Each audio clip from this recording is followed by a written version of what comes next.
Talagang entry. So ano lang participation mo yun para lang dun sa performance? Well, yeah, just came here to perform. Just to make noise for the announcement. Pero yung Contrabida Academy nyo is doing well sa Netflix. Yes, of course. It's nice to see. Sa top 10 pa rin kami. So, it's nice to see it's doing well. So, ibig sabihin tanggap ng mga tao yung tandem nyo ni Barbie on and off screen? I guess. So, may kasunod ba ito? We will see. Yeah. So, you're open to, pero are you open? You look for to work with her again? I mean, there's no reason not to naman. How mo siya katrabaho? Ilang gusto mo sa kanya? It's very professional. So, yeah. Pero pakinaw lang, Jameson, kasi marami nag-isip na, is it part of the promo kaya kayo na-release ni Barbie? Is it part of Contrabida? Or is it through French? Ano ba? Part of it, but not really mainly because of it. Wala, we just have stuff in common, that's why. Na nauwi sa totohanan, parang ganun ba yun? If you guys want to put it that way. Kasi marami nag-aano, bakit pareho naman kayo single? Bakit hindi pa kayo umaami? Ayaw niya lagyan ng label. It's still early. It's very early. So not yet the time. Pero ano yung mga nagugustuhan mo ugali niya so far? Ano yung mga nagugustuhan mo ugali niya? Ano yung mga? Nagugustuhan mo sa kanya ugali? Very polite, very professional. Yun yung unang napansin ko sa work. Sa work ethic niya is very good. And I look up to her because of that. And other than that, she's very nice, very engaging, outgoing. So girlfriend material naman masahe mo? Yes, you can say that. Personal choice niyo ba? Kaya parang medyo kayo, private kayo? Low-key ang relationship. Or is it because may pressure from the bosses ng GMA na bawal umamin? Because may collab team si Barbie? No, it's not complicated like that. We just prefer low-key. You know, just we're happy that way.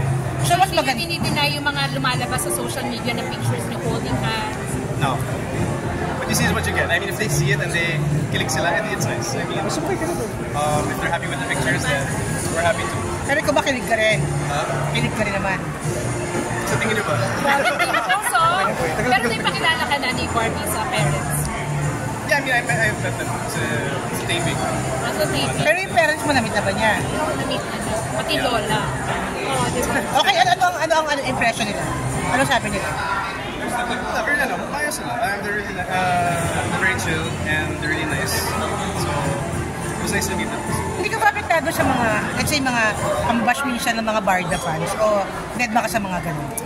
Well, in general naman, I'm not really so engaging in social media. So, kahit mga ganyan, I don't really pay attention to it. Any plans this Christmas, Mini Barbie?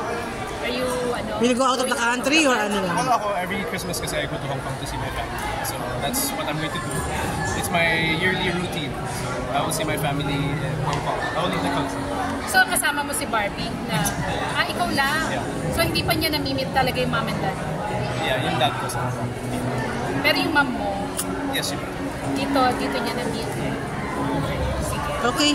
Wala ka bang proyekto muna? Projects? Yes, of course. Ano ang project? Beneath. Showing October 17. Kasama ka doon?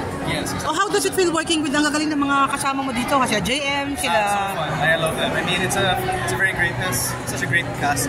Okay. Not only great doing scenes with them, pero even off cam we get along so well. And I'm just happy na I'm part of What Lies Beneath, and I'm just excited to see how it's gonna turn out on Netflix and how people are going to perceive our new show. Medyo kakaiba to, no? Medyo matured ba siya ng konti? Yes, yes. Bida ka, Contrabida? Ako? I'm as a Contrabida, but I'm also doing another teleserye din na coming soon din, and on the works pa. So how does it feel? Hindi ka wala ng trabaho sa ABS, ano?